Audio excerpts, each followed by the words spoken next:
Hey, I'm Makaila. And I'm Nick. And this is a completely legitimate movie podcast.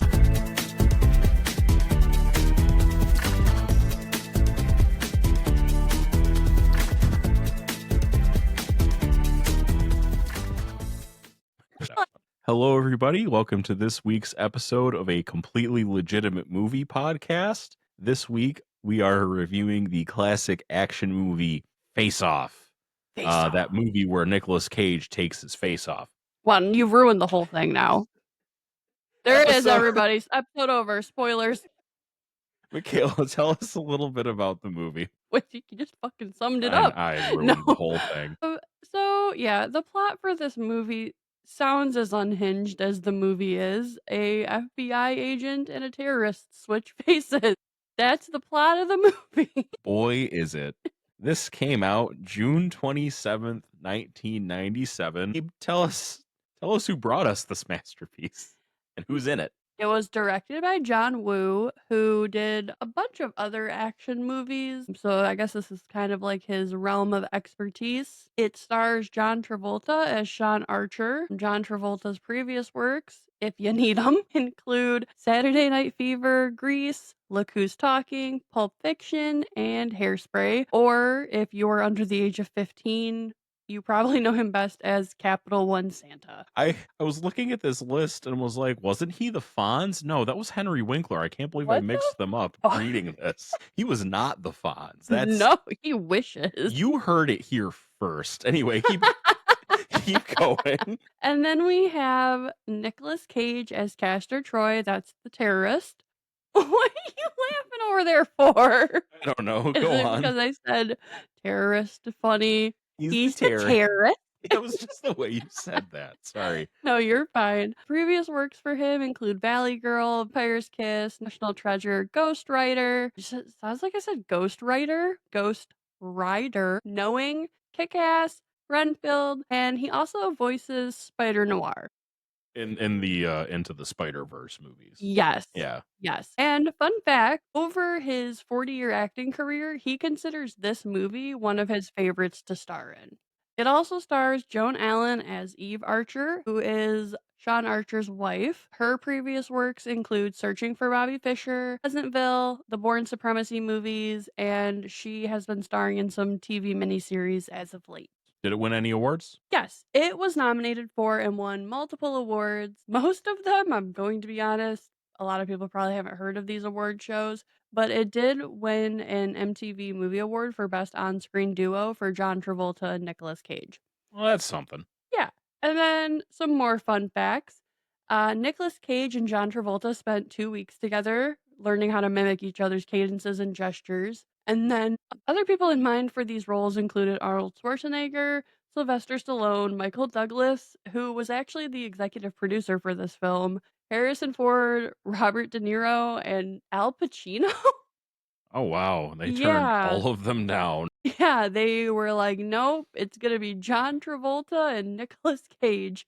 Boy, I wonder what it would have been like spending that 2 weeks with the two of them trying to figure out how to be each other.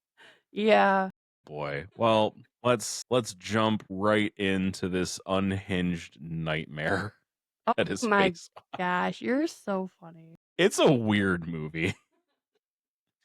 Over the opening credits, we see John Travolta, who we don't know is Sean Archer yet. He's Sean Archer on a merry-go-round with a little boy who you can only assume is his son. You see Nicolas Cage with the most glorious porn stash I've ever seen. Truly. Yeah, he is aiming a sniper rifle at John Travolta. It's a hell of a way to open a movie and a hell of a mustache, too. Nick Cage hesitates just momentarily to drink a McDonald's Sprite, which is so unnecessary. Spicy.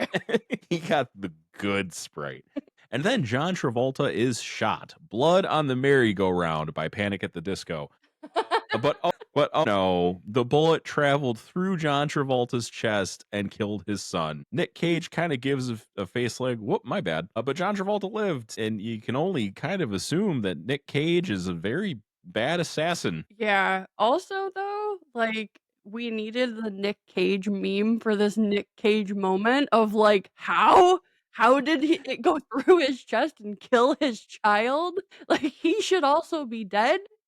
Well, he and John Travolta talks about it later in the movie how like it was like an inch away from his heart, like 1 inch over, and he'd be dead, and his son would be alive. Which spoiler fucks with his character, but Yeah, no, but he doesn't have, like, any long-lasting injuries or whatever, he's just built different. merely a flesh wound can't Yes. can't keep a good John Travolta down. Yes. So we get this 6-year time skip and we see Archer and like clearly this case has stayed with him and I mean understandably so, but he is obsessed. And he's in the FBI, so this has become kind of his life's work. It's his Yeah, personal and professional life.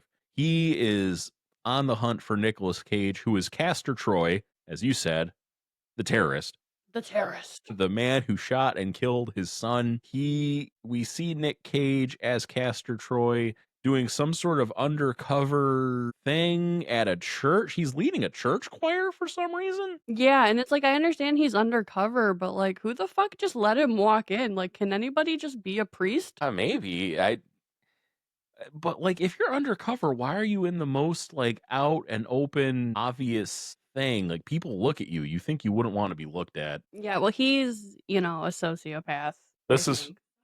this is fair. He starts shit talking Jesus to a woman in the choir who I swear to God is the woman from Billy Madison, but I didn't double check this and I should have. But he's got a private. Yeah, I know. This is why you do the research. And now he's going to get on a private plane. His coat's billowing in the wind. He's got these ridiculous gold plated guns. Yeah. It's Weirdest terrorist I've ever seen. He is just, like, full of, like, riz, apparently, but, like, he is also just such a pig. It's just, like, the skeeziest guy ever where if he said this shit in a bar today, he'd get punched. But he's throwing all these lines at people, and they're like, "Yeah, talk dirty to me," and it's like, "You're fucking disgusting." It's it's gross. He before he gets on this plane to I guess escape, he meets with his brother and his brother's a creep too. I like they don't say that he has some sort of He's a sociopath. yeah, he's a sociopath. They don't say what he is, but you kind of just pick it up from his mannerisms that he's not all there. No. But apparently they love each other. They're these sociopaths who only care about the two of them, maybe, Yeah, I they're suppose. sentimental sociopaths. There's Sure. if there ever was a thing. But he gets on the plane and like you said, he makes just the most heinous comments to this air stewardess. Mhm. Like he's talking about eating ass in 1997 before eating ass was in vogue. Like he was a trendsetter and she's into it and it's gross. Right, and I mean, maybe this one specific person is a bad example because it turns out that she's an undercover agent, Right. but this is just repeated throughout the movie that, like, he just gets the ladies and he treats them like shit, and it's just like, That Nick Cage riz. But yeah, like you "You said, joke." I do. He gets them. Mhm.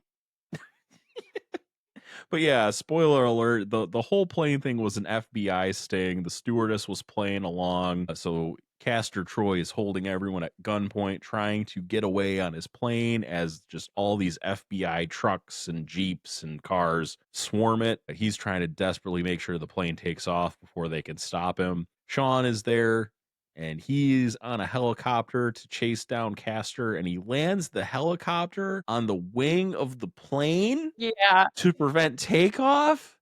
And that was that like I spoilers, this isn't my favorite movie, but that was a pretty cool shot. I'll give him Yeah. that. No, this scene was, like, very well done as far as action sequences go. But yeah, and then and then Sean kicks the pilot out of the helicopter. He ain't got time for this shit. Right.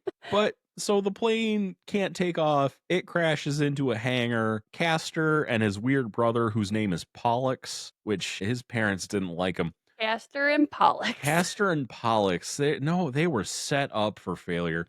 But anyway, Castor and Pollux get into a firefight with SWAT and the cops. Very cool opening action sequences with the Mhm. guns. You get the feeling that Sean and Castor are very evenly matched in all things. Pollux gets caught because he's just useless. They're down to their last bullet in a Mexican standoff. They've been counting each other's bullets. Sean does this really cool thing where he kicks Castor in front of a plane engine, and I almost think he's going to get sucked into the engine like the guy from The Incredibles, but it's going the other way and he gets blown into a wall. And I see, I would have thought, if they had just kicked him in front of the other end of the engine, this movie would have been a lot shorter. Well, yeah, well, you can't have that though, but you went the Incredibles route, and I put in my notes Lost. That is just Lost, period. That's what I just wrote. Oh, yeah, that guy Yeah, got because sucked into they a kept plane engine saying too. to get away from the plane engine, so I just was that's what I was thinking was like, "Oh my gosh, is this where they got it? Like, was this the inspiration?" But no, nobody gets sucked in. I just got blown away. But they got him. They got the bad guy. And Movie over, roll the credits. movie overall, nah. Cut to Sean's home life. Apparently it sucks. He's just very much the stereotypical. Never sees his wife. His teenage daughter is rebelling, and we know this because she has a nose ring, Yeah, and they that's the pointed out. sign. Yeah, but wife is happy because now Castor is dead. They've avenged their son, and Sean's gonna fix their marriage. Right, no, she's like, "I just want you," and he's like, "Well, that's what you're gonna get," and it's like, "You fucking liar, this movie's called Face Off." And so far, no one's taken their face off. Yeah, like, this advertising sucks. Yeah, so he gets back to his job at the FBI and everyone claps for him. No, literally, everyone Everyone claps. claps. He doesn't want it. He doesn't want the adulation. Too many are dead. He can't feel special about it. Yeah, no, that's the thing, is, like, everyone's applauding him and, like, celebrating, and, like, the CIA literally sends champagne to celebrate this victory, and Sean's like, "What the hell are you guys doing? Didn't you just see our friends and colleagues die? Like, I don't wanna celebrate." Yeah, what a spoil sport. No, I get it. What a wet blanket. He gets to his office and someone from a special operation gives him a floppy disk, really dating the movie. And it contains this like video, which would not fit on a floppy disk. Plans for, I guess, Castor Troy had a chemical weapon, a bomb of some sort. They don't know where it was going to go off, when it's going to go off. The only person who can tell them is Pollux, but Pollux is a sociopath and will not talk to anybody who's not his brother. So we go to a medical facility and we find out that Castor is still alive. They are keeping him alive as a vegetable, Yeah. which they say as much as that he's basically brain dead and he'll never wake up. He'll never wake up. Yep. You know what happens when they say shit like that in a movie. Yeah. Yeah. So we get the plot of the movie. The special ops say, we're going to switch your faces. We Yeah. have the science, we have the lasers, the hair plugs. We're going to trim off some of those like love handles, Yeah, John you're Travolta. gonna get an abdominoplasty. Right. And just, they're doing this for a fucking jail visit. Like, this is n like, they're doing these extensive procedures for a 10-minute conversation.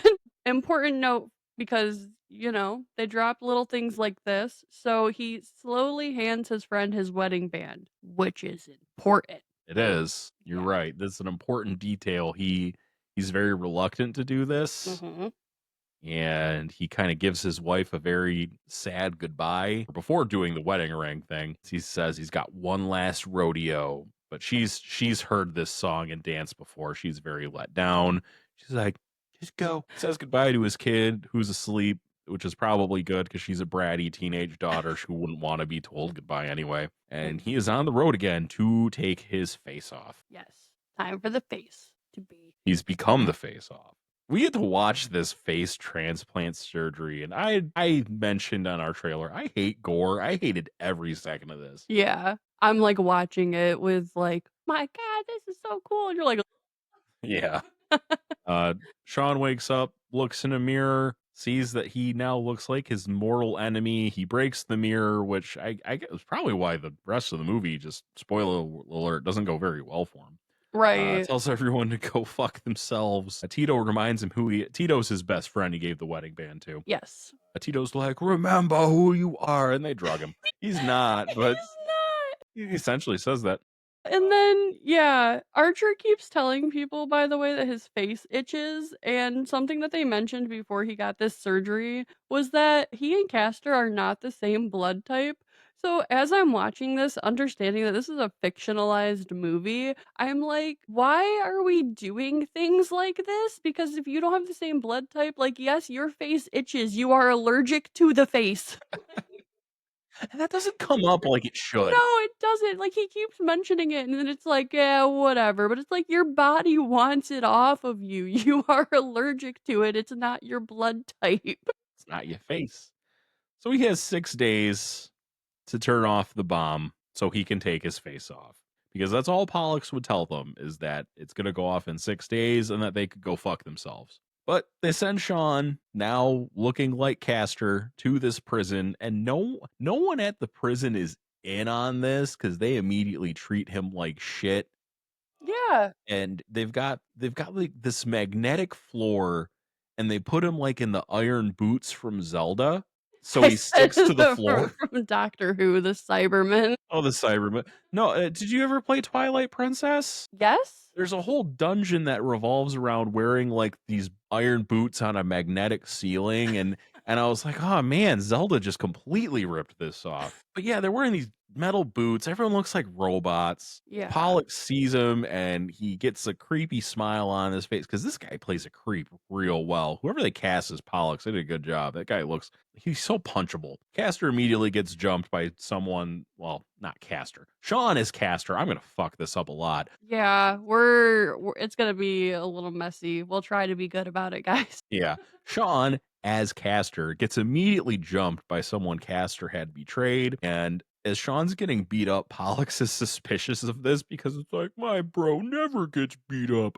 So Sean has to essentially just turn up the crazy, and he like Yes. grins maniacally and beats the shit out of this guy with like metal trays, and now Pollux is in. Yeah, and, like, I know you said that you didn't necessarily care for this movie, but I have to say this scene is one of the reasons that not to say, like, I like this movie necessarily because I realized I was watching it through a lot of, like, nostalgia, Yeah. but, like, this scene, Cage and, like, his facial expressions and everything like that is, like, part of my appeal for him as an actor, because it's just, like, it's so fucking crazy, and it's, like, it's such a good performance, because, Yeah. like, he's playing himself, but pretending to be Archer playing him, so it's just, like, I don't know, it's so good. Yeah, no, there's levels to it. I can respect that. This isn't my favorite movie by any means. I can I mean, respect mine that. either. All right. Cut back to the hospital, and oh no, Castor's waking up with no face. Yeah. And I want to point out that this highly dangerous terrorist, they did not handcuff him to the bed. There are no guards. He wasn't supposed to wait. I understand that, but why would you leave the terrorist Yeah. unguarded? Not even like, even if there's a 1% chance he'd wake up, you think you'd lock the door, you'd cuff him to the bed, you maybe there's a motion sensor, I don't know, a security guard. Someone should be watching him. I don't know. Yeah, well, I you thought it would was kind of think, dumb. yeah, this, like, high-level hospital that they would at least have security. Yeah. He sobs, he shrieks, he sees Sean's face floating in a tank of goo. It's in like stasis. He's gonna take it. He calls some of his goons to tell them he's alive. The goons immediately kidnap this highly secret special ops doctor who I guess anyone could just find him. And that they kind of just coerce this doctor into giving him Sean's face. Yeah. And this whole thing just really reveals how screwy this plan was because the only people who knew were the best friend, one other agent, the doctor. They did not tell anyone, like, no one else knew. So now Castor has Archer's face. The hospital is up in flames. Everyone that knew is dead except for Archer. There's no record of this. Nobody knew. Back in prison, Archer gets Pollux to spill that the bomb is in the LA Convention Center. Sean laughs. He thinks he's won. He thinks he's out of Zelda prison. But no, he has a visitor, and it's Castor with his face. Mhm. They have a face off with their faces off. Castor reveals that everyone who knew about this is dead. They are irreversibly just each other. They have Freaky Friday and not in a fun way. No, he's Um, like, "Have fun in prison, bitch. Bye." yeah, it's the worst case scenario. Castor, of course, is very much like, I'm gonna go fuck your wife. Why is he a lot lizard? I'm gonna go fuck your wife, Sean. That's not the voice Nick Cage does, but that's the voice I'm giving him for the movie. Oh Oh, I'm my sorry. Now it's god. John Travolta as Castor. That's not the Yeah, voice John Travolta does either, but yeah. that's the voice I'm giving him. I'm gonna fuck your wife, Sean. As he smokes. So yes, Castor goes home as Sean and like immediately is putting the moves on Eve, Sean's wife. Yeah, and the thing about this that's so sad is his wife is, like, eating this up. She loves the She attention. loves the attention, and it's There's no like, suspicion this at is first. why you gotta be better to your wife, you can't be all about the work, like, you gotta be at home, because then when someone comes into your house with your face, your wife isn't gonna know, and she's just gonna be like, "Oh my god, like, my husband loves me again." No. Right. Instead of raising flags, it dropped panties. It's the opposite effect. It's not what you want. Castor also is like skeeves on Sean's teenage daughter, which is gross. Yeah, I really got scared because I was not remembering this scene, and I'm like, oh my god, what the fuck did I have us put on?" Thankfully, it didn't go No, it that didn't go route. anywhere. He just takes a smoke from Sean's daughter, but he just does it in the creepiest fucking way. Yeah. Castor uses Archer's position in the FBI to get Pollux out of jail. And Pollux, who we've been told is a conspiracy theorist, a paranoid, like schizophrenic, anxiety-ridden mess, just buys all of this. Maybe because Yeah. it feels like a conspiracy theory. He has no doubts that it's like, oh yeah, you and Sean switch faces. He's 100% on board. Yeah, he's No like, "No." questions asked. He's like, "Yeah, no, that makes total sense to me. I don't understand why we're confused." Yeah. But Castor is going to use this second chance to gain political power, make them set for life, and he goes and he defuses the bomb himself and is hailed in the media as this big hero. Meanwhile, Sean is watching this from prison on the news. Oh no. Right, and it's like, "Yeah, I get it. Your life is kind of ruined, but, like, the bomb's not gonna destroy the city, so yeah." It's the one win. Yeah. Yup. No, so no, you're fine. All gung ho from his victory, Castor Archer cooks a nice dinner for his wife, who's not really his wife, but is basically his wife. I guess he's stuck with her now. And Face came with a free wife. yes, get a face, get a wife. I don't know. Edit that out. Face off wife on. I don't know.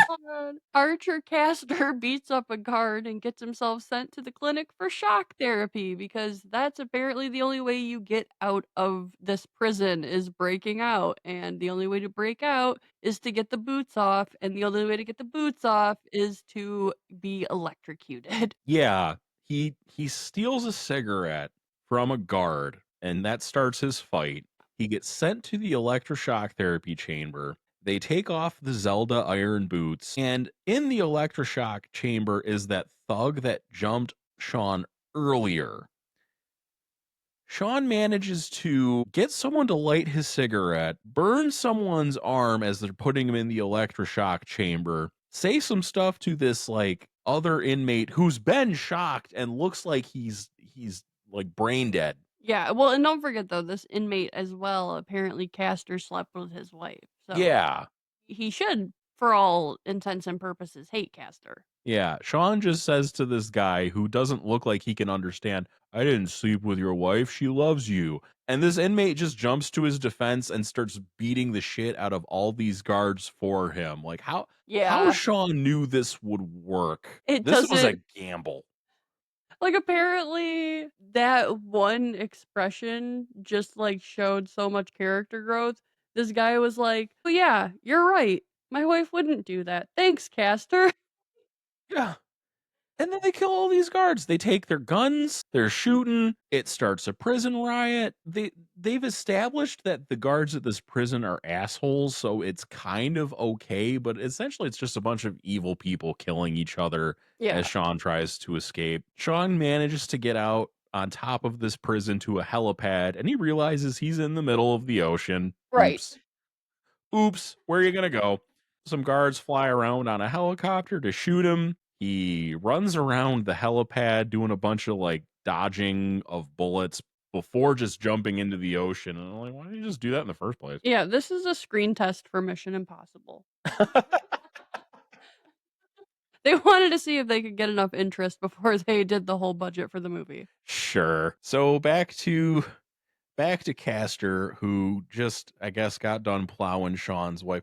Part of this movie just feels like a cuckolding fetish. I swear to God, it is so uncomfortable. Mm. It's so uncomfortable. I do not care for it. Yeah, it's very, like, sexually charged, but it's like your lead actors are Nick Cage and John Travolta, so it just comes off as, like, creepy old dad. Yeah, it's I could have done without that.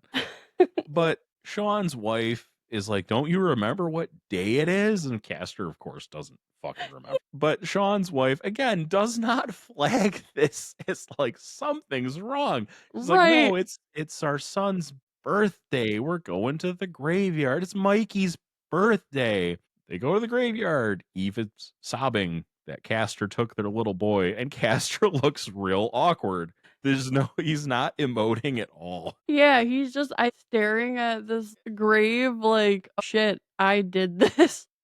But not like, no remorse there, just No, like, just literally staring at the grave like, "This was me." "Well, no hard feelings, kid. I didn't mean to. That's just life." Right. It would've been better if he talked like that for me. I would've enjoyed it much more. Anyway, I disagree. alright. Well, anyway, Castor's gotta get to work. He's like, "Alright, it's been real." He was like, "Yeah, that was a nice little start to my day, now to get to the stuff that actually matters." Right. He goes to his FBI office, or Archer's FBI office, I should say, gets the news that Castor died escaping prison. He doesn't believe it. He wants to see the body, but it was never recovered. Right. And for good reason, Sean is back out of jail, sneaking around the city barefoot. No idea how he got from the Yeah, city to the ocean. right, because it's like, where was this prison that he just, like, survived and was back in LA the same day? Yeah, No, like, time skip. This was literally the same. well, usually when they have those prisons out at sea, it's so far out, it's like there's no hope of swimming back to shore. Yeah, it's like fucking Michael Phelps, like I guess he sneaks around the city barefoot. He steals a car from like a valet parking lot. They just have a cabinet of keys. And he just takes one. Sean's gonna get his family back. He gets on the phone, tries to call Eve and warn her that her husband is not who she thinks he is or she is. Eve doesn't believe it at all, of course. She's like, I just fucked him last night. Everything's fine. Everything looks like it's supposed to. but it shouldn't. They switched Right, faces, they didn't not switch.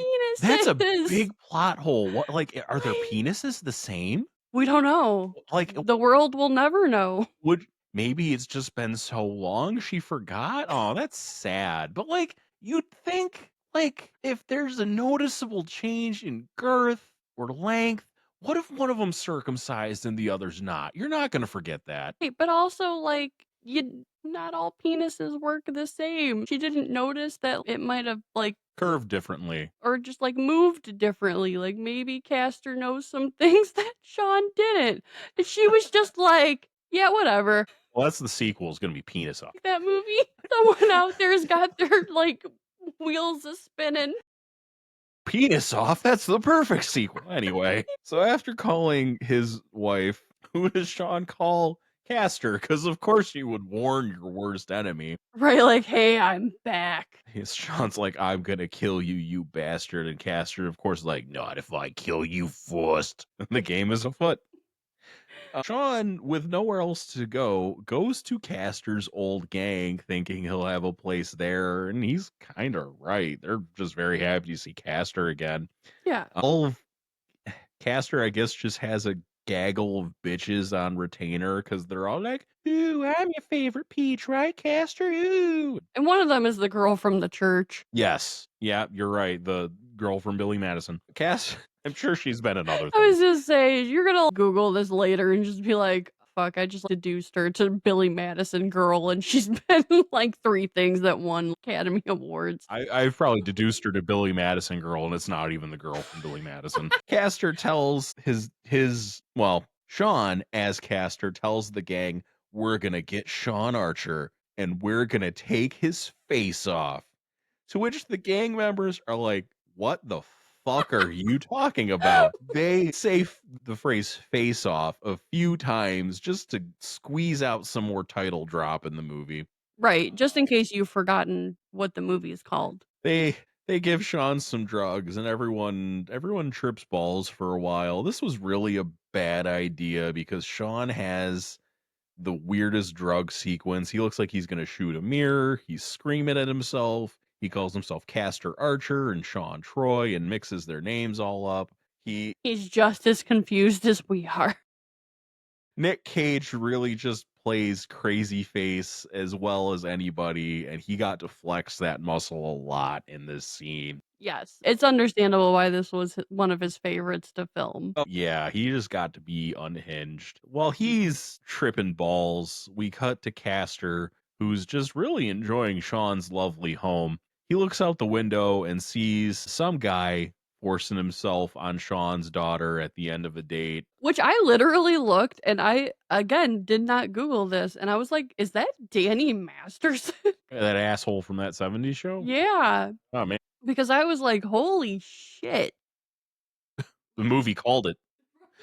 Movie called him being a piece of shit. Right, and it's probably not, it's probably just some kid with curly hair and I'm just being an asshole, but, like Oh, we're just getting everything wrong. yeah, Castor goes outside, beats up this teenager, gives Sean's daughter a knife, and essentially tells her, stab this in someone's thigh and twist it. That'll get him. She's a little put off by this. She's very thankful that, he saved her, but very yeah. confused is like, "Dad, why are you telling me how to kill a man?" Yeah, dad, usually you just tell me, "Hey, squirt, go to bed." Now you're just telling me how to kill people Right. or hurt people. It's pretty bad. We cut back to Sean sleeping off this drug trip, and one of Castor's women is kind of crawling all up on him. He wakes up and almost just pulls a gun on her, like had some blood on his hands. She's like, "Don't shoot." Pollux is spying on this from across like the street. He's on top of a building looking into a window as Castor's woman makes moves on Sean. And we learn at this point that Castor and this woman had a kid, Right. which Castor apparently didn't even know about. So now Sean knows all about this. Right, and it's like, is he gonna empathize? Is he gonna try and use this kid against Archer? Is he going to become Castor for real to relive his days with the son that he lost? Like, it just brings up a lot of questions. Right. And it comes up this kid's name is Adam, but Sean, as Castor, hugs this kid and starts calling him Mikey. And Adam's mom's really like, "Castor, what the fuck are you doing?" Right. But it's fine. This doesn't get followed up on because Pollux has tipped off the FBI. They bust into the gang warehouse and there is a firefight. And the gang kind of all take turns taking Castor's kid and trying to get him the hell out of Dodge. They're putting headphones Yes. on this kid, trying to be like, "Oh, everything's okay." And it's actually kind of oddly sweet for a group of terrorists. Yes, it was a very heartwarming, action-packed scene, and he's listening to "Somewhere Over the Rainbow," so it also has this slightly comedic element because you hear this song, but then it's like you see in the background all these guys just dropping dead. Yeah, we see the subtitles say Policeman 5 gets shot. Oh, then Sean shoots Policeman 6 in the ass because Yeah. he doesn't want to kill anybody. Right, he's still the good guy. Yeah, even with the headphones, though, Castor's kid is watching a shitload of death, and that's probably gonna do something there. Yeah, I don't he's know. gonna need some therapy. We'll see in Penis Off. Castor, as Sean, of course, is part of this FBI raid, Castor almost shoots his own kid unknowingly, but one of his gangmen take the hit. Yeah. Castor and Sean each get into a standoff again. We get another firefight like the beginning of the movie where they're very evenly matched. Castor offers to trade faces back, and Sean says, "You can't trade back what you've taken from me."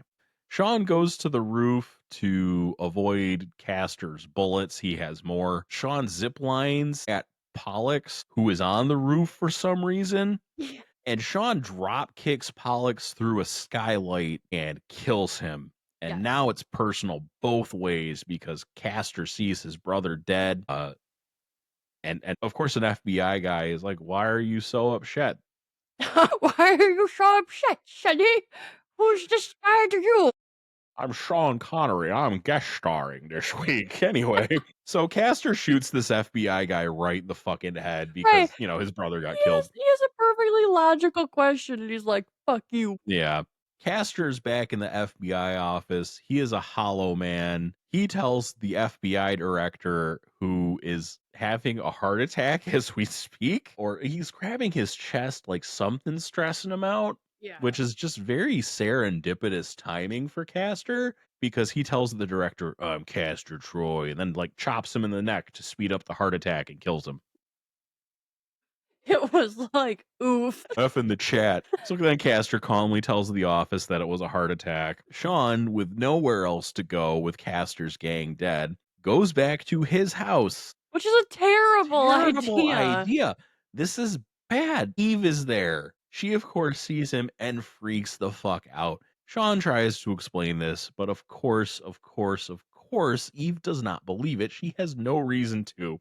Sean gives us a very great recap of the movie. He's like, "They took off my face and they gave me Castor's face, but then Castor took my face and killed everyone who knows about the faces." And it's like, "Yep, That's what that's what happened. happened, Nick Cage." God. But he tells Eve that their blood types are still the same. This Right. is important because it's the one thing that sticks with Eve as Sean flees. Castor comes home, and while he's asleep, Eve takes some of her blood, or some of his Some blood. of his blood. She straight Yes. up stabs him in the neck to get some blood. Right, and she works at the hospital, so she's able to run the blood type there, and she sees everything, and she has an "oh shit" moment. Mhm. Something's up, and Sean was at the hospital waiting for her. He knew, and apparently he's a good enough husband that he would know she would do this. Right. He tells her a very strange story about their disastrous first date, and a look of realization hits Eve, and she looks like she wants to vomit because I think it's hitting her. I was like, "Oh, I slept with a terrorist." Yeah, and she basically admits as much, and it's like, "Eve, there are bigger issues at hand here. Like, your husband literally has someone else's face. Can we maybe worry about the marital stuff later?" The coi the coitus is not number 1 on the Like, priority list. yeah, maybe you should have been tipped off a little bit, but I think you're kind of off the hook on this one. Yeah, you can't, you can't really blame her, I guess. Right. Uh, Yeah, so Castor/Archer shows up at the hospital, and if Eve did not already know that this was not her husband, this would have been the biggest tip off because she's a doctor and he shows up at the hospital like, "What are you doing here?" And it's like, "My fucking job. I'm on call. I'm a doctor." Yeah, you right. yeah, he gets super jealous, but it's not jealousy. He's starting to think maybe the house of cards is falling down. Right. So Eve and Sean hatch a plan that the only way they can kill Castor is at the FBI director's funeral. It's the only way that they'll get him out and alone. So they make the plan to kill him, and you guessed it, take his face off. Sean walks up on the service from the beach, casually strolls up into this church, no disguise, looking like the FBI's most wanted, just Right? nothing. He says a quick prayer at this row of candles. Yeah, I mean, he's here to fuck shit up, but he's still Catholic. Yeah. He takes a picture of his late son that he took from his home when he was there, gives it to an altar boy to give to Castor. Mhm. It's given to Castor in the middle of the service, and Castor kind of sees it and understands, like, yes, the last dance. I'm sorry. Yes, the last dance. It's today. So after the service, we cut to the empty church. Sean is still there. Castor shows up speaking Latin because of course he fucking does. But Castor did not show up to the last dance to have a fair fight. He is holding Eve hostage, and his goons have nabbed the daughter. However, Sean has backup too. The mother of Castor's kid, her name is Sasha, we learn, has come to back up quote unquote Castor, not realizing that it's Sean. Right, Then an FBI guy shows up who has been tipped off by Eve, and now they know the truth about the face off. right. And Castor's whole plan is beginning to crumble apart. Everybody in the church starts shooting because it's that kind of movie. Yeah, And oh no, Sasha died. she did. I put my note in here that I bet money that Sean and his family were going to adopt Adam. Yes. I made a note of that for later. Jamie, who is Sean and Eve's daughter, I don't think we said her name at any point. The teenage Yeah, I daughter's don't name think is we did. Jamie.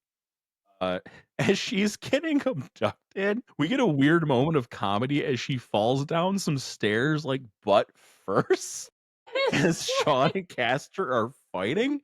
She, like, runs to, like, try and basically do something to be heroic and just right back down. Jamie grabs a gun and points it at Castor and Sean fighting, but of course she's going to shoot her dad because her dad looks like Castor, and Jamie's in the dark about Yeah, everything. nobody filled her in. No, she does shoot Sean in the shoulder, and Castor, of course, rips her apart for the like, "Haha, you just killed your dad or shot your dad. I don't Yeah. think he's dead yet."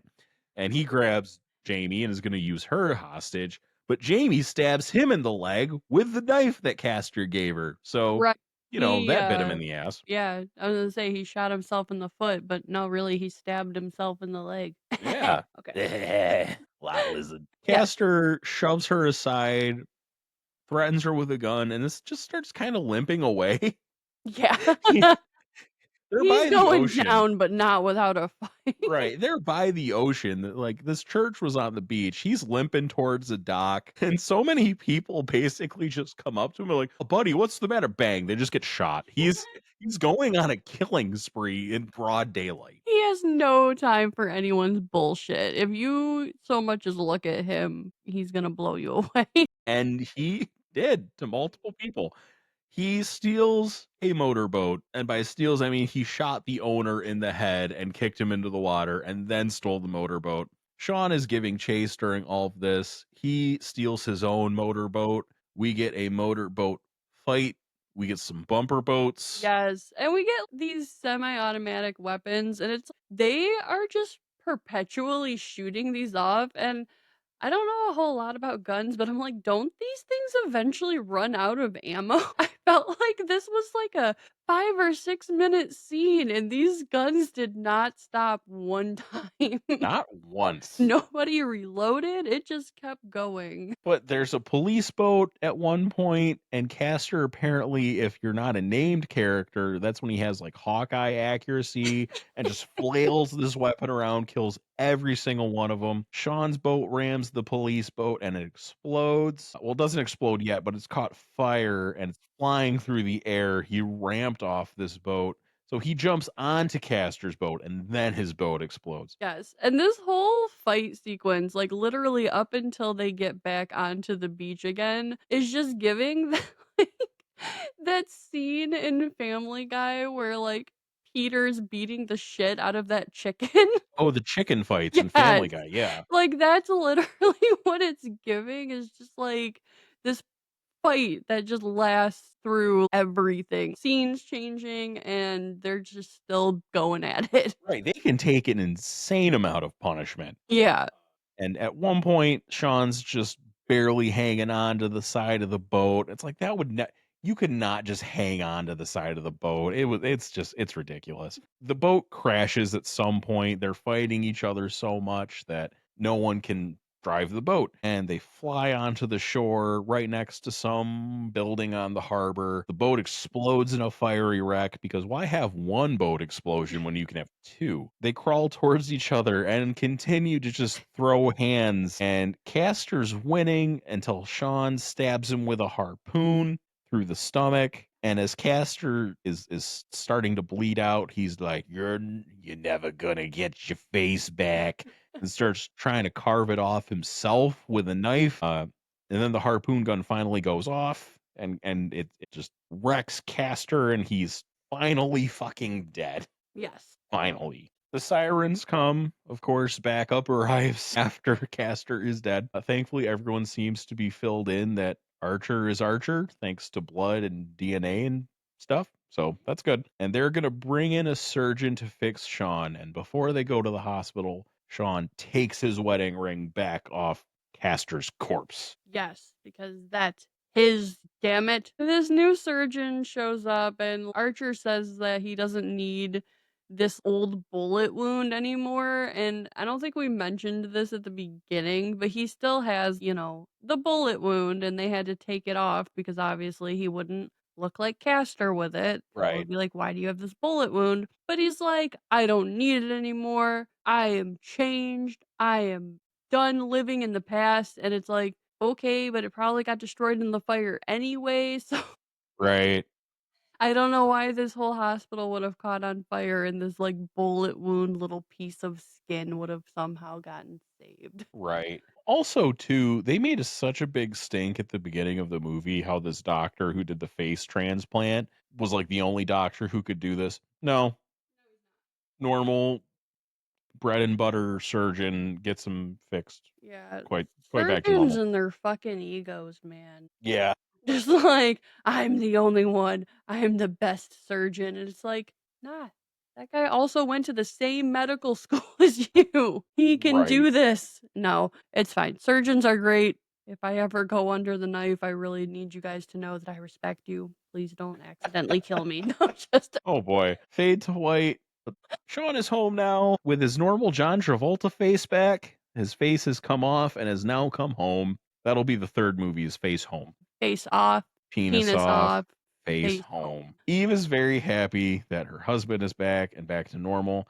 Jamie's happy too, and we can see that Jamie is now a normal teenage girl because she doesn't dress goth or punk anymore. Yeah, like, the balance has been restored. She is now, quote, unquote, "normal." Right. Once you start being a good husband, it just fixes your children. They become very stereotypical. I don't know. It was just I kind of mean, bullshit. truthfully, it probably couldn't fucking hurt, but, like, don't think just 'cause you decide to stop being a piece of shit that your kids are no longer gonna be, like, listening to what the fuck kind of I'm, like, thinking 3 Days Grace. I'm really Ghost? aging myself right now.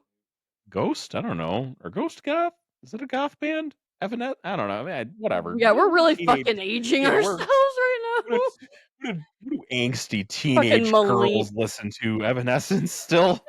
Is it Like, our Paramore? millennial, like, alt rock emo music. We're just old, Yeah, but I don't know, like maybe she just really likes that subculture. I don't know. right? It was just kind of Don't bullshit. put her into a box. Also, I called it. They adopted Adam because of course they fucking did. Right, like, "Oh, this is our son now," and it's like, I Right. don't think that's how this works. You you don't adopt a puppy without talking to your partner, Right, much less a whole fucking child, but right, and everybody everyone's just real yeah, happy. they're like, "Oh, yay, we're gonna change his name to Mikey." No, I'm just kidding. No, they didn't say that. But that's the credits. They've replaced Mikey with Adam. Not replaced, but you almost kind of get the feeling that like No, they did this because is they're how they not just even boxed it away. fucking sad anymore. It's like, "Well, now we have this new kid, Mikey who?" It's just I don't know, the credits are rolling, they're gonna stop visiting his grave. They're done with the past. It's just Oh, it's a little weird. a Little little weird. weird. A little weird. All right, dear, out of 5 stars, what do you rate this movie? So, if you had asked me before I had rewatched this movie, I would have definitely given it 4.5 stars. Oh wow. But I like I said towards the beginning of this, I feel like I was really remembering it through a nostalgic lens because rewatching it, it's actually not that good. So I think I'm gonna give it a 3 stars, and that has everything to do with Nicolas Cage's performance in this movie. I know that he is like the Nickelback of actors. Nickelback effect. Everybody loves to hate on his acting and says that it's bad and all. I genuinely like a lot of his roles. I loved Knowing. I liked Ghost Rider, and I know that that movie was objectively bad. I actually really loved him in that movie. I liked So the faces he made in Ghost Rider. yes, but, like, that's what I mean. He's such an expressive actor, and it feels like he has fun with everything that he does, and that makes the movie somewhat more enjoyable to watch because he genuinely looks like he's just having fun with the role. He does. So, yeah, I give it 3 stars, and that is based on Nicolas Cage. I Okay, that's fair. I give this movie 2 stars. There are a few high points, but I mean, we there were a few days from us watching this movie to us reviewing this movie, and I'm so glad I had good notes because I don't remember anything. It does not leave an impression on me. It's it has a ridiculous premise and some decent action sequences, but nothing that you don't see in other action movies. Right. It's like it gets a whole star from Nick Cage's just facial expressions. And I would say if you did have like a cuckolding fetish, that might bump it up to like 2.5 stars for you. But I don't, so it's still two. So that's I don't know. That's my that's my take. Yeah, I saw that they've been kind of trying to float this idea of doing a sequel, not called Penis Penis off. Nope, it's not Penis It's Off. not penis I am off. so sorry to break your heart and be the bearer of bad news. It is not Penis Off, it is just Face Off 2. But I remember reading this and just thinking like, "Yeah, that was a good movie, they should do a sequel." And then I'm watching it again and I'm like, "No, 1 is plenty. 1 and done is the best route for this because Castor is dead, so you can't focus on the main characters anymore. John Travolta, respect to him in the past, but he looks old as shit now. He's Capital One Santa. He can't there can't be a Face Off 2 with this original premise. It needs to be a 1, it needs to be a blockbuster classic, and we'll just end it at that. Like, we don't need a sequel. We don't need a Face Off trilogy. I agree with you. Unless the sequel was penis off, I have no interest. You only have interest if it's about penises. That's, um Hey, you we started the line of dialogue about uh, his wife not, like, noticing that kind of difference. You stop. Well, that is our episode for this week. yes. Something we have forgotten to do the last few episodes is to plug our socials, and you should follow us on all of them. We are at Completely Legitimate Movie Podcast on Facebook and on YouTube, Blue Sky, and TikTok. We are at CL Movie Pod on those three platforms. Go give us a follow. We throw out memes sometimes. We post clips. It's a good time.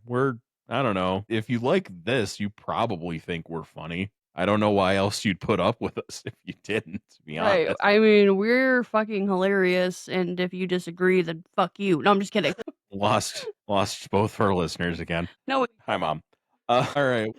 Join us next time when we review Oscar-winning movie Anora. Yeah, and then oh my gosh, did you read that, thing that said that they have to actually start watching the movies for the Oscars now? And I'm like, "Why the fuck were they not They already?" weren't? Right? I have like so you're telling me that they've just been fucking handing these awards out and they haven't been watching them? Like, this is like some Spark Note shit. They literally just went on Wikipedia and were like, "Yeah, that sounds good. I'll give it the Oscar vote." Who the fuck? That explains a lot, to be Yeah, I was honest. gonna say that honestly, that explains Amelia Perez, but I'm just I saw that and you saying, "Oh yeah, we're doing a Nora next." I'm like, I can't believe that's a new requirement. That should have been the main requirement. Right, how are you gonna give a movie an award if you don't watch it? Yeah. Well, we'll see if it lives up to the hype. See you guys next time. Bye. Bye.